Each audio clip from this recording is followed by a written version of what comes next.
Opa, isso aqui. Então, como eu falei, né, o método global ele traz essa condição, ele acaba centralizando o jogo nos alunos mais habilidosos. Por quê? Essa condição, né? Como há dificuldade na correção dos alunos, então, como eu falei, existirão alunos que meio que estarão errando, né, ou ainda não conseguirem entender o jogo proposto, então eles vão ter dificuldade para jogar. E aqueles alunos com mais habilidade, então que se consideram os que sabem mais, e isso é comum, porque há essa diferenciação, mesmo que alunos na mesma idade, né? Os mais habilidosos vão geralmente optar por jogar entre si. Então, se a gente pensar naquele joguinho de 10 passes que eu havia falado, né, que é um jogo geralmente trazido no método global, vai chegar um momento que aqueles alunos mais habilidosos eles vão se posicionar de uma maneira que eles troquem passes somente entre eles para tentar alcançar o objetivo, né? E aí o que isso traz? A motivação dos menos habilidosos acaba diminuindo, né? Ela cai. Então, por que isso acontece? Muitas vezes, os alunos menos habilidosos, aqui então a gente está falando das ações motoras que o jogo necessita, eles têm uma facilidade no entendimento do jogo. E, geralmente, os menos habilidosos entendem o jogo primeiro do que os mais habilidosos, porque aqueles mais habilidosos, nesse primeiro momento, eles acham que só por serem habilidosos, eles já sabem jogar, e nem sempre é o que acontece. E os menos habilidosos, já que eles não se destacam realizando as ações motoras, eles acabam tendo uma condição cognitiva um pouco mais à frente e entende primeiro a complexidade do jogo, a condição estratégica do jogo, né? E aí o que acontece? Eles, por exemplo, se posicionam melhor para receber o passe, já que se a gente pensar nesse jogo dos 10 passes, por exemplo, ele consegue ocupar os espaços vazios da quadra para receber o passe livre de marcação, né? Só que o que acontece? O mais habilidoso, querendo vencer o jogo, obviamente, não tem como a gente descartar essa parte que os alunos sempre estão pensando em querer vencer, né? Ele vai fazer o passo para aquele aluno que está desmarcado. Porém, quando a bola chega para ele recepcionar esse passe, ele não consegue segurar a bola, ele deixa a bola cair, ele perde a posse de bola. E aí isso acontece uma, duas, três vezes, o jogador mais habilidoso vai parar de passar a bola para ele. Ele vai preferir passar a bola para um aluno que ele considera mais habilidoso, então aquele aluno que não perde a posse de bola quando recebe, né? Mesmo que esse aluno não esteja bem posicionado para receber a bola sem a chance de perdê-la pelo outro time, do que passar a bola para aquele jogador que está livre de marcação, mas que ele provavelmente vai cometer um erro técnico, um erro de habilidade. Então isso é muito comum nos jogos derivados do método global, beleza?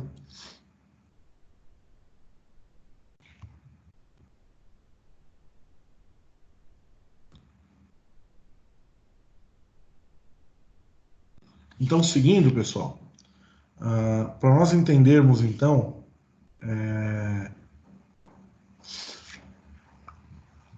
como os jogos esportivos coletivos são trabalhados nesse contexto dos métodos, tá?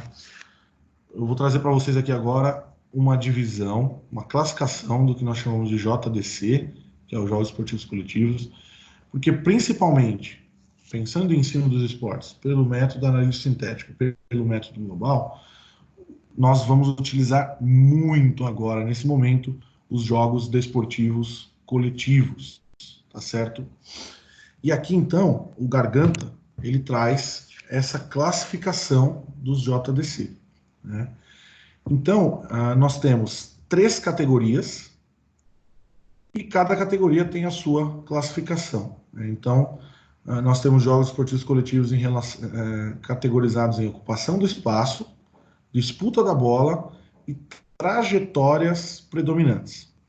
E aí, dentro da ocupação de espaço, nós temos jogo esportivo coletivo de invasão e de não invasão, tá? E aí ele exemplifica, né? O futsal é um jogo de invasão e o voleibol é um jogo de não invasão. Disputa da bola. O futsal é um jogo de luta direta pela bola, né? E o voleibol é um jogo de luta indireta, tá? E as trajetórias predominantes de troca de bola para o voleibol, de circulação de bola para o futsal, tá? Aqui, essa classificação, ela serve para que a gente possa escolher o jogo desportivo coletivo, o jogo pré-desportivo, né, ou o jogo desportivo coletivo, né, não está errado esse termo, para aplicar nas nossas aulas. Porque lembra, nós não vamos trabalhar o futsal e o voleibol de fato, que são os exemplos que aparecem aqui, né? Mas nós vamos criar jogos pré-desportivos, então pré-desportivos de cada uma das modalidades, de todas aquelas que vocês quiserem, que a gente puder trabalhar, para desenvolver essa noção de jogo para os nossos alunos. Então a gente vai desenvolver ocupação de espaço de acordo com o jogo escolhido, sem invasão, sem não invasão, né? O aluno vai entender como disputar a bola nesses jogos, né, direta ou indireta, e ele vai entender as trajetórias predominantes do implemento bola, que é um implemento presente em praticamente todos os jogos coletivos, né, sendo de troca ou de circulação. É importante a gente tentar encaixar outros jogos aqui, né? Então, o basquetebol, ele é de ocupação de espaço, ele é de invasão, disputa, né, direta, luta direta pela bola, e a trajetória predominante é a circulação de bola, né, o basquete. O handball também na mesma classificação, invasão, luta direta e circulação de bola, né? O futebol americano é um esporte de invasão, é um esporte de luta direta pela bola, e a trajetória predominante no futebol americano é também de circulação de bola, porque apesar das estratégias serem diferentes, então eu faço geralmente um lançamento da bola a um determinado de um ponto ao outro, né? Mas essa bola ela continua na minha posse enquanto eu tiver a opção de atacar, né?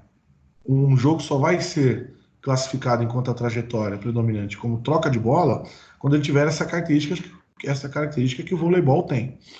Tem um momento que a bola é minha e tem um outro momento que a bola é da outra equipe. Então sempre acontecerá essa troca, né? Cada equipe sempre terá a sua oportunidade de ter a posse de bola, né?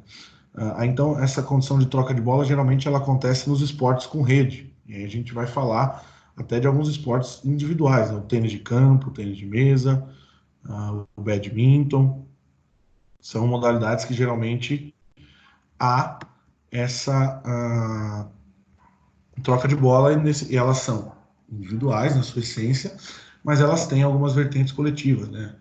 Tanto o badminton, quanto o tênis de campo, quanto o tênis de mesa tem a condição de jogar em duplas, que aí já é um jogo coletivo.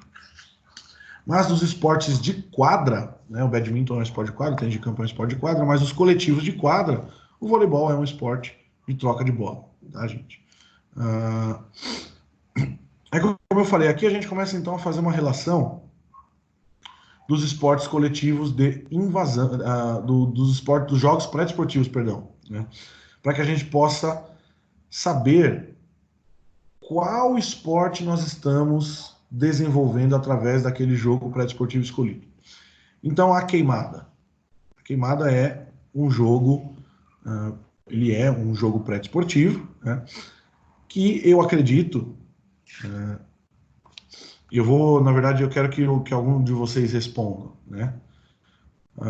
Quando a gente trabalha a queimada, qual esporte nós estamos, nós queremos desenvolver os nossos alunos através da queimada?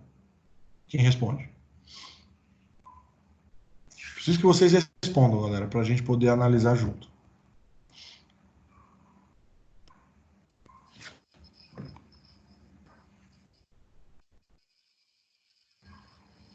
Seria o voleibol aí, professor? A troca de Voleibol? bola? Troca de bola? Vamos lá. Alguém pensa diferente, pessoal? É o handball. Handball, vamos ver. Então vamos lá. Pensando, então, vamos analisar junto as classificações aqui dos JSDC. A queimada, enquanto ocupação de espaço, ela é de invasão ou de não invasão? Não invasão. Não invasão, certo? Em relação à disputa da bola na queimada, é uma luta direta pela bola ou uma luta indireta pela bola? É luta indireta. Luta indireta. E a trajetória predominante no handball é troca de bola ou circulação de bola?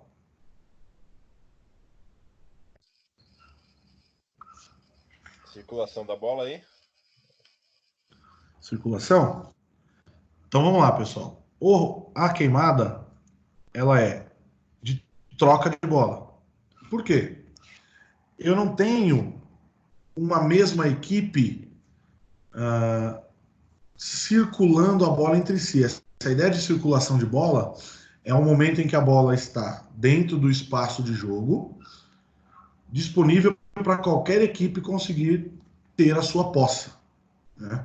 Então, se a gente analisar o futsal, por exemplo, a minha equipe está em posse de bola, realizando os passes para desenvolver no jogo, só que a qualquer momento a outra equipe ela tem a possibilidade de tomar a bola de mim. Por isso que ela é classificada como circulação de bola, que é a mesma situação do handball, a mesma situação do basquetebol.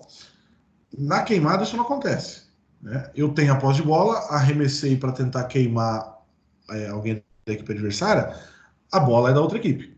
Então há uma troca de bola.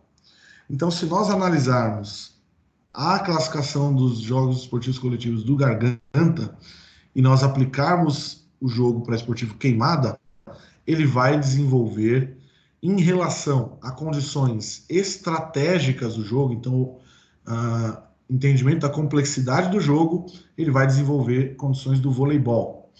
Porque eu não posso invadir o espaço adversário enquanto eu jogo queimada. Eu não estou no embate direto, então não estou disputando a bola diretamente com os jogadores da outra equipe. Eu espero essa bola vir para a minha quadra para que eu possa ter a posse dela, né? E, consequentemente, há uma troca constante, né? As duas equipes estão tentando queimar umas às outras, e aí um momento está comigo, no outro momento está com a outra equipe, né? Então, em relação a aspecto de complexidade do jogo, então lógica do jogo, como nós falamos geralmente, né, que é complexidade do jogo e lógica do jogo são sinônimos nesse sentido de jogos esportivos coletivos, a queimada desenvolve o voleibol. Poxa, professor, mas quando a gente joga, a gente não arremessa? No voleibol não tem arremesso, né? Aí isso, se a gente pensar na condição técnica do jogo, aí as ações técnicas, principalmente a de arremesso para tentar queimar jogadores da outra equipe, é do handball. Ponto. Isso é fato. Mas eu posso, por exemplo, inserir alguns fundamentos do voleibol. Então eu posso fazer com que a equipe que está em posse de bola, ela realize o movimento de cortada, por exemplo, para tentar queimar o jogador da outra equipe. Eu posso colocar como uma condição de defender-se para não ser queimado a ação de manchete, que é um fundamento de recepção e de defesa dentro do voleibol. Então, como os aspectos táticos, ocupação do espaço, disputa da bola e trajetórias predominantes, são aspectos táticos dos jogos esportivos coletivos, tá, gente? Então, no aspecto tático, a queimada desenvolve, né, as suas características desenvolvem o voleibol, certo? Mas na técnica utilizada, na habilidade motor utilizada, eu posso fazer relação com outros esportes. Eu posso jogar uma queimada, por exemplo, utilizando-se dos pés, né? Põe uma bola de borracha lá que é mais leve, que corre o risco de machucar menos, né? Porque tem alunos com forças diferentes para realizar um chute, por exemplo, né? Então eu trago o contexto da habilidade do esporte com os pés, né, o futsal nesse caso, para que o aluno possa ter essa a condição de conseguir aplicar diferentes habilidades no mesmo jogo, né? Mas a essência do jogo, então a condição, aspecto tático do jogo, será de voleibol, na queimada. Por que eu trouxe essa condição?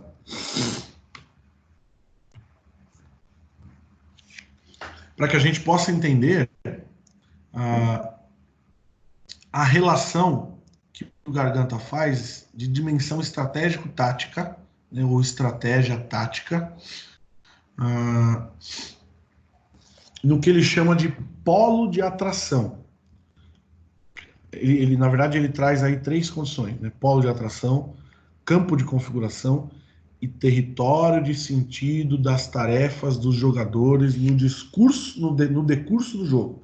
Então, no decorrer do jogo, qual é a situação que o aluno terá que enfrentar e o que ele terá que fazer para alcançar o resultado proposto de cada jogo, né?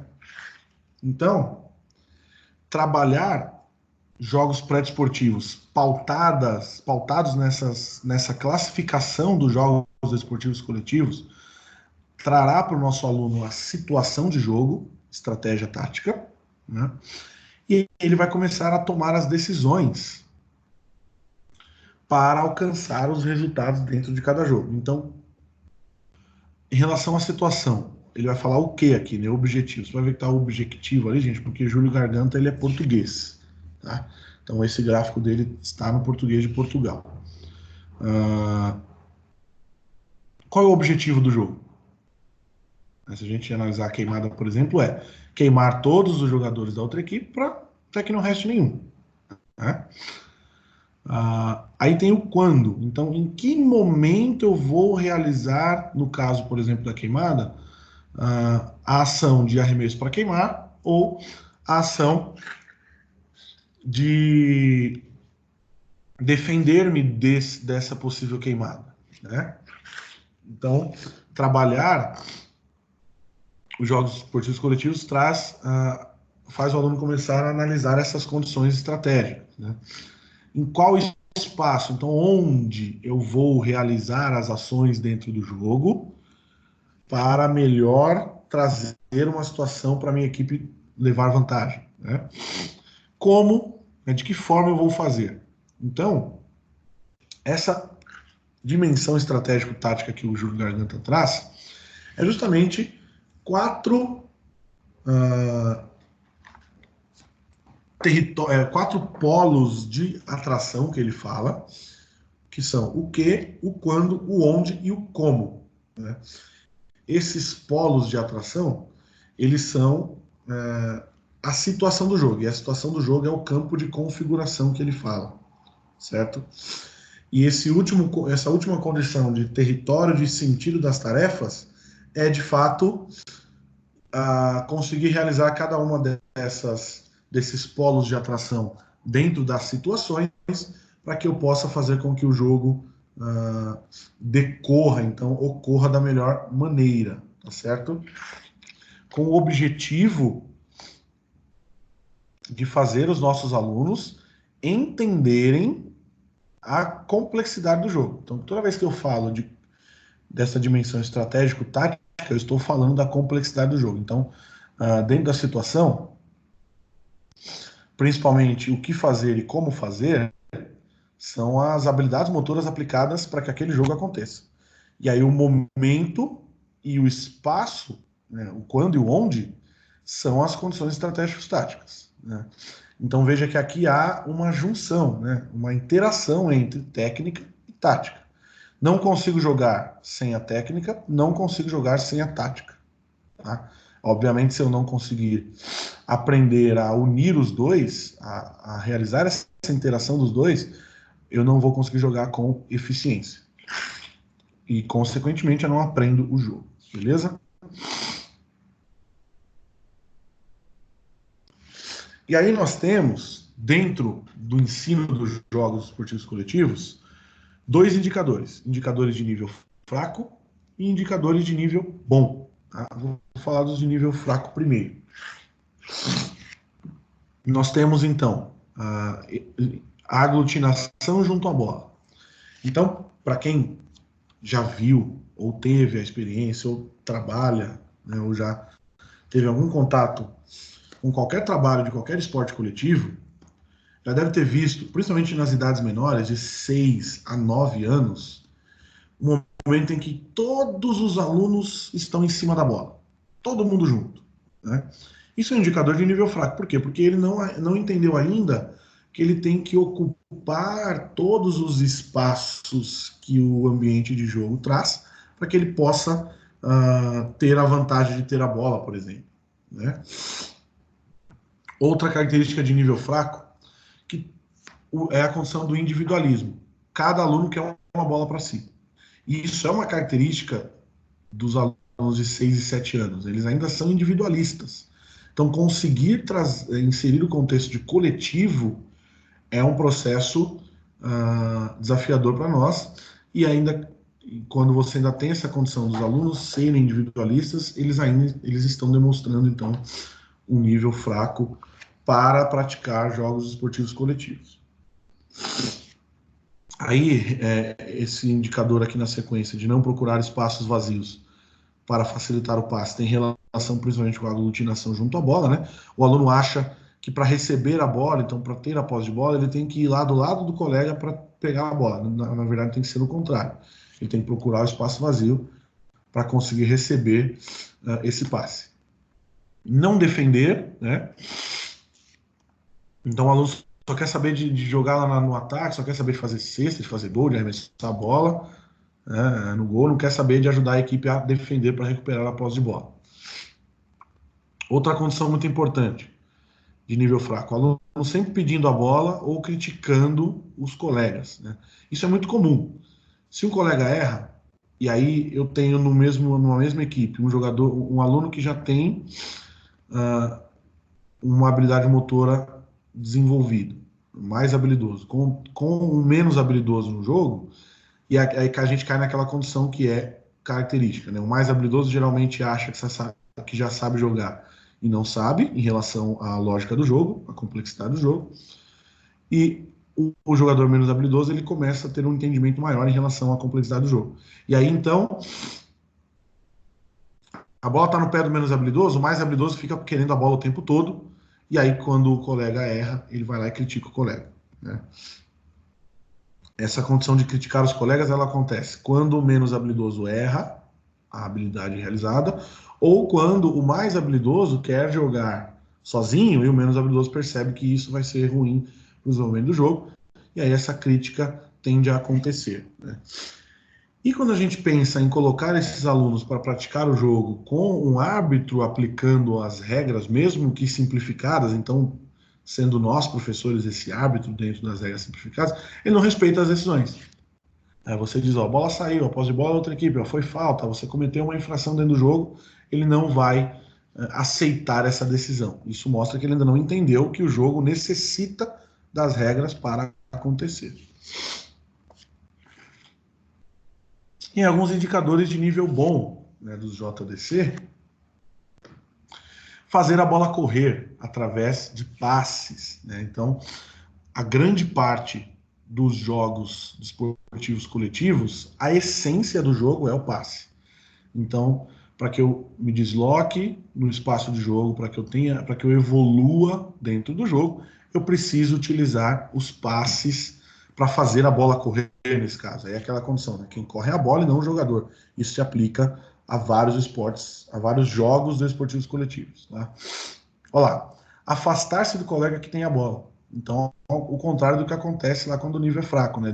Daquela aglutinação, o coleguinha ir em cima dos outros porque ele quer a bola de qualquer maneira, né? Ele afasta-se do colega que tem a bola, ele se desloca buscando espaços vazios, porque ele vai conseguir receber a bola. Aqui vai um indicador interessante, e esse é um indicador que mais demora a aparecer, que é o aluno que recebe a bola e realiza uma leitura do jogo antes de tomar a decisão do que irá fazer. Você vai passar a bola, você vai finalizar, enfim, o que ele vai fazer dentro do jogo, né, buscando o objetivo, obviamente. Então, isso é uma condição que é a que mais demora a acontecer, né? Os alunos, então, eles fazem a bola correr, deslocam-se, procurando espaços vazios para receber a bola, mas ainda tem muita dificuldade de fazer o que a gente chama de jogar de cabeça erguida, que é esse aluno que recebe a bola e consegue realizar a leitura do jogo. ocupar ou criar espaços, né? Então, essa condição de ocupar ou criar espaços, aqui a gente não está falando só dele conseguir ir para o espaço vazio para receber a bola, né? Mas também ocupar os espaços para defender, por exemplo, né? Então ele sabe onde se posicionar para fazer as ações defensivas para recuperar a posse de bola, né? E aí a condição de criação de espaços, aí principalmente nas ações ofensivas, né? E obviamente o aluno não esquece o objetivo do jogo. Quando ele não esquece o objetivo do jogo, ele entendeu a essência do jogo e, obviamente, ele está num bom nível de prática, né? E a gente consegue analisar que aqui, nesses dois indicadores, de nível fraco e nível bom, né, a gente já consegue visualizar que a gente tem aspectos ofensivos e aspectos defensivos aparecendo como indicadores de níveis dos jogos esportivos coletivos, porque é necessário que o aluno saiba o que é defender e o que é atacar, porque é uma exigência de alguns jogos, certo? E aí o Júlio Garganta, ele faz, né, o que ele chama de progressão metodológica. O que é isso? Vários estágios dentro do método escolhido quando a gente utiliza os jogos desportivos coletivos, né, para que o aluno vá se desenvolvendo dentro do jogo e ele vá adquirindo os indicadores de nível bom, né? Então, o primeiro estágio dessa progressão é o que ele chama de eu-bola, né? Então, esse é o momento em que o aluno fará adaptação e controle da bola.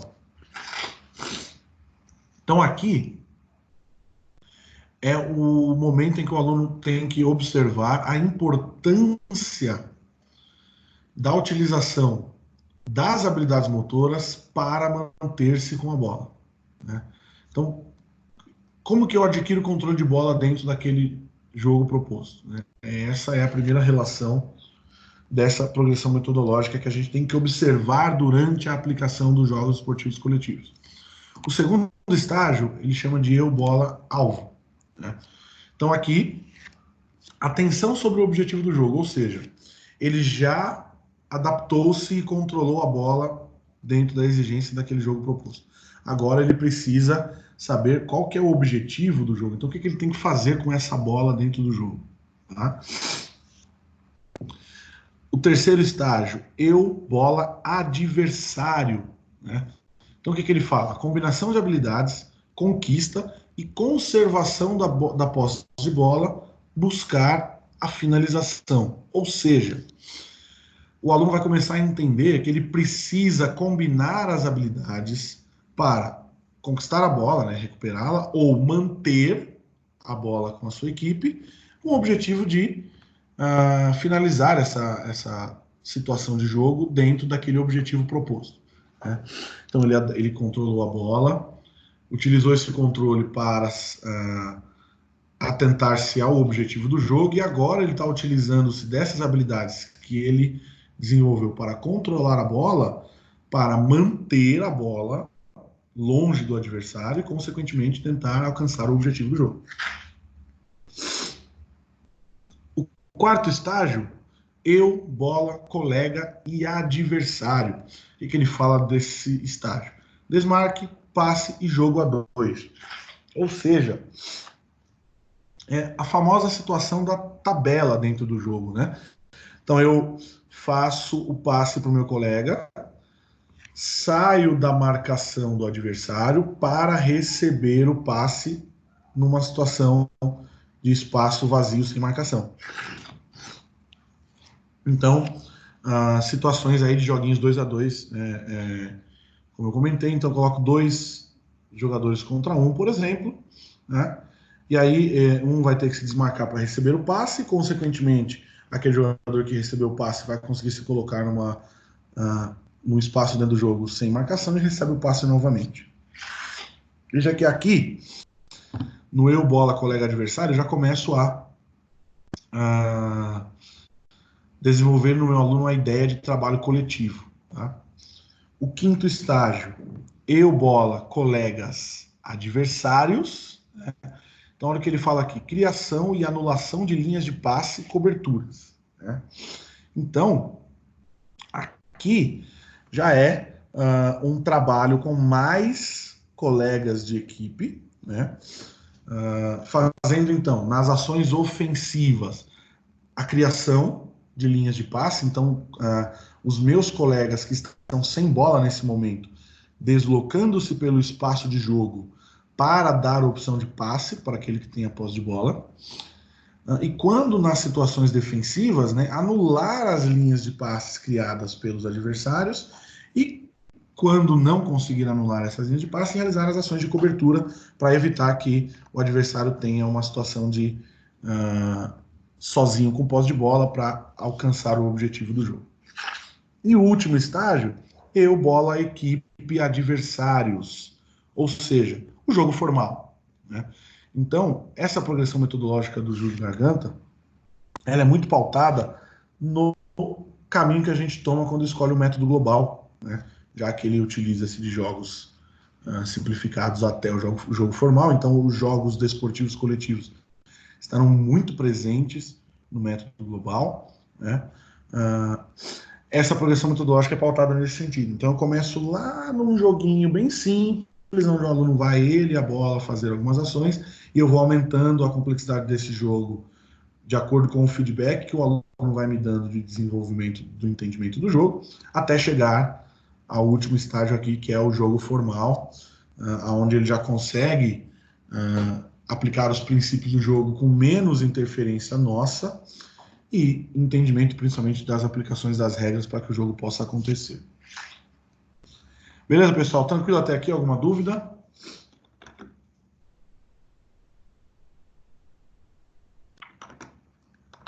Ok, então seguindo. Partindo então dessa ideia de jogos esportivos coletivos e essa a classificação, os indicadores de nível fraco e nível bom e a progressão metodológica, né? Alguns professores ingleses, tomando como base de estudo algumas considerações do Garganta, né? Eles desenvolveram um novo método de ensino para o esporte, chamado de TGFU, Teaching Games for Understanding. Né? Esse método ele é baseado no ensino da lógica do jogo, né? O objetivo, então, é aumento da performance esportiva. Tá? Então, nós vimos até aqui né, método direto, método indireto, método global, analítico sintético, analítico sintético global para o esporte, direto e indireto, habilidade motora. Ambos utilizando-se de jogos e brincadeiras para desenvolver no direto e no indireto as habilidades e no global e no analítico sintético o esporte de fato. Tá? O TGFU ele reuniu né, aquilo que eles chamam de erros, né, ou condições desses métodos tradicionais que não são tão eficientes. Né? Então ele vai trazer aqui, Scaglia vai trazer para nós, né, alguns problemas que eles identificaram nos métodos tradicionais, então no direto, no global principalmente, né, no analítico sintético, que são métodos tradicionais e não situacionais. Então, o que eles identificaram? Poucas crianças alcançam o bom desempenho. Né? Por quê? Porque muitas vezes no método tradicional a técnica é descontextualizada do jogo, como nós falamos aqui. Né? Mesmo no método global, que eu consigo fazer a interação de técnica e tática, e trabalhar toda essa condição de entendimento da complexidade do jogo, ainda as correções elas são defasadas. Os alunos não conseguem visualizar muitas vezes que aquela correção é direta para ele, mesmo que seja de maneira geral, né? E isso faz com que a técnica acaba sendo descontextualizada do jogo, e aí o desempenho acaba sendo baixo, né? Lembrando que o TGFU tem um objetivo de performance, então de um alto desempenho, performance é alto desempenho. Mesmo aqueles alunos mais habilidosos, eles têm pouca flexibilidade e pouca criatividade nas situações de jogos. E é exatamente o que eu tenho falado aqui, né? O aluno mais habilidoso, ele acha que ele já sabe jogar. Por achar que ele já sabe jogar, ele não desenvolve essa criatividade para se adaptar às diversas situações dos diversos jogos, né? Muitos desses métodos que nós vimos aqui, principalmente o método direto, análise sintética, o próprio global, né, depende do professor. A gente dá muito feedback, muita explicação de regras, tira um pouco dessa autonomia dos alunos, né? O método indireto ele acaba sendo, dos métodos tradicionais, um método que mais dá essa possibilidade de autonomia. Por isso que hoje o método indireto não é mais só tradicional, ele também é um método situacional, que é o mesmo caso do TGFU, que é um método também situacional, né? E o Scaglia considerou que a aprendizagem da dinâmica dos jogos era insuficiente, né? Por que o Scaglia veio trazer esses problemas? Porque ele é o primeiro autor aí brasileiro que fez o estudo sobre o TGFU, já que foi um método criado na Inglaterra e não aqui, né? E aí ele trouxe essas análises sobre o TGFU aqui para o Brasil. Aí ele analisou algumas características do método tradicional e percebeu, né,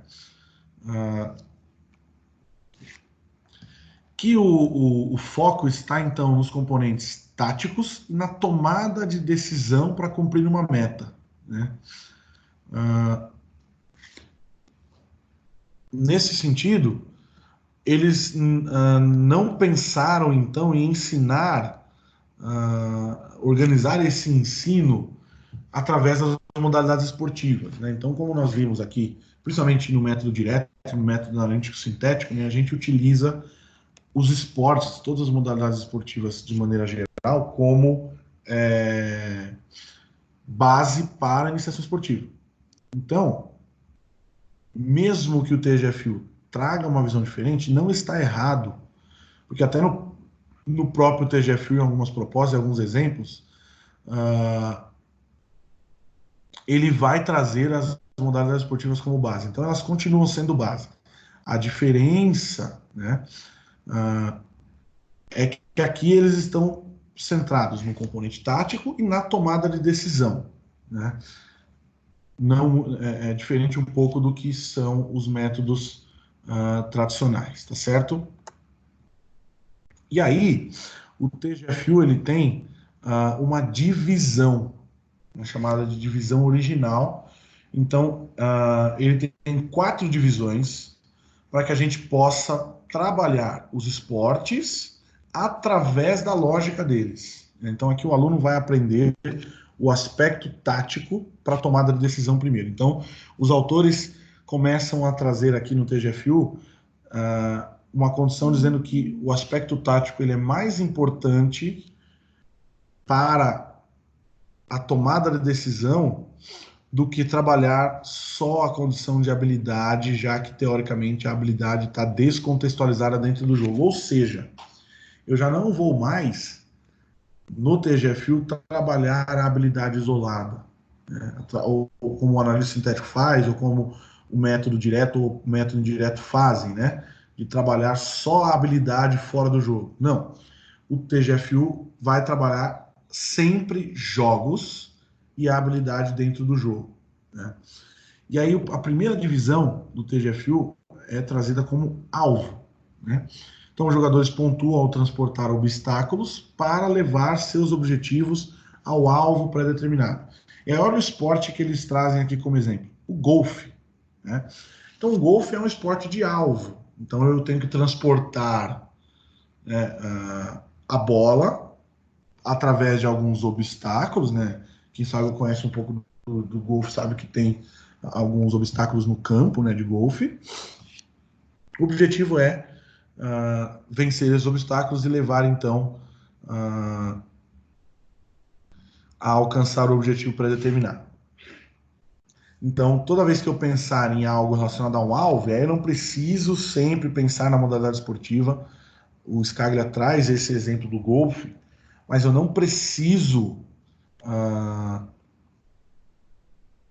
ter um esporte como base. Eu posso criar qualquer jogo que tenha um alvo como objetivo, né, e colocar situações do jogo que vai possibilitar o aluno a vencer essas dificuldades, esses obstáculos, para alcançar o objetivo através do alvo. Tá? A segunda divisão ou categoria, né, os dois termos estão corretos aí, eles chamam de rede-parede. Né? Então, os jogadores tentam lançar objetos nas áreas de seus oponentes mais rápido para que seus oponentes as devolvam. Né? Então, aqui os exemplos: squash ou voleibol. Né? O voleibol aí, principalmente, ele é um jogo de rede, né? A condição de parede é porque o squash é uma modalidade que se joga contra a parede, né? Por isso que eles colocam essa condição. Então a parede é o objetivo ali, mas o voleibol ele tem toda essa essência dessa divisão, né? Eu tenho que lançar a bola na quadra adversária de forma mais rápida que o adversário devolva para mim, né? Então o voleibol é uma modalidade coletiva pautada no rede-parede. O tênis de campo é uma modalidade individual, nesse caso, pautada no rede-parede também. Tá? E aí a gente vai ver aqui a rebatida ao uso do campo. Né? Então, rebatedores criam oportunidades de pontuar rebatendo a bola para fora de uma área delimitada.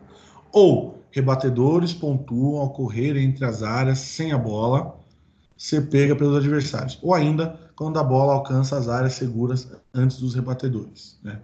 Então, a maior parte da definição dessa divisão de rebatidos de campo tem relação com o beisebol.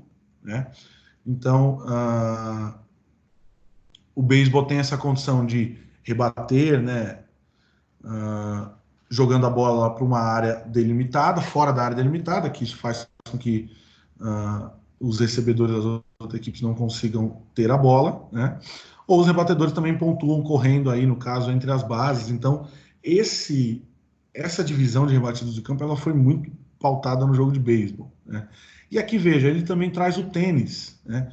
Então, o tênis é uma modalidade que a gente consegue classificar ele na divisão do TGFU tanto como rede-parede, quanto como rebatido e uso de campo, principalmente por conta desse final aqui que ele fala sobre a rebatida e uso de campo, que é quando a bola alcança as áreas seguras antes dos rebatedores. Então é quando eu consigo colocar a bola dentro da quadra de jogo, né,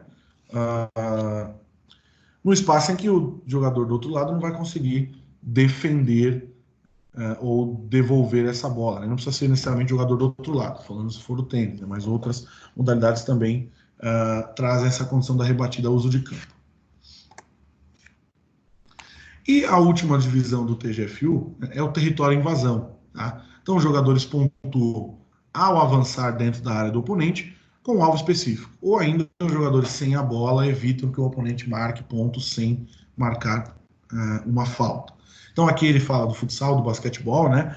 Aí a maioria dos esportes coletivos de quadra, né? Eles se classificam, então, nessa condição de território invasão. Então, futsal, basquete, handebol, futebol de campo, futebol americano, né? Todos esses rugby, são esportes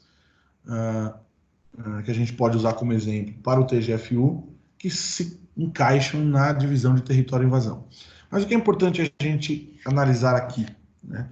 Que a gente o Scaglia trouxe os esportes como exemplo para ficar mais fácil e mais claro na mente de cada um de nós o entendimento dessas divisões, mas como eu falei, geralmente as atividades propostas pelo TGFU não são jogos esportivos coletivos, não são jogos esportivos coletivos, porque não são baseados nos esportes, né? são apenas jogos pré-desportivos. E aí, jogos pré-desportivos, eles podem ser qualquer tipo de jogo, tá certo? Não precisa ser necessariamente um jogo baseado em em um modelo de esporte, mas sim baseado nas divisões que o TGFU traz, certo? Então, o que é esse método, né, esse TGFU tem como objetivo? O que ele pretende? Por que ele foi criado, né, a partir daquelas falhas encontradas nos métodos tradicionais? Ele tem como objetivo, então, propor um jogo com regras modificadas ou exageradas, né, já que a ideia é sair daquela condição de sempre o esporte formal ser usado como modelo, né? Estimular o entendimento do jogo e como atuar no jogo, então o que fazer, né? E olha lá, refletir para solucionar o problema desenhado dentro do jogo, o como fazer. Então, essas três condições têm o objetivo de desenvolver nos nossos alunos a lógica do jogo. Como? Através de jogos modificados, pautados ou não em esportes que nós já conhecemos.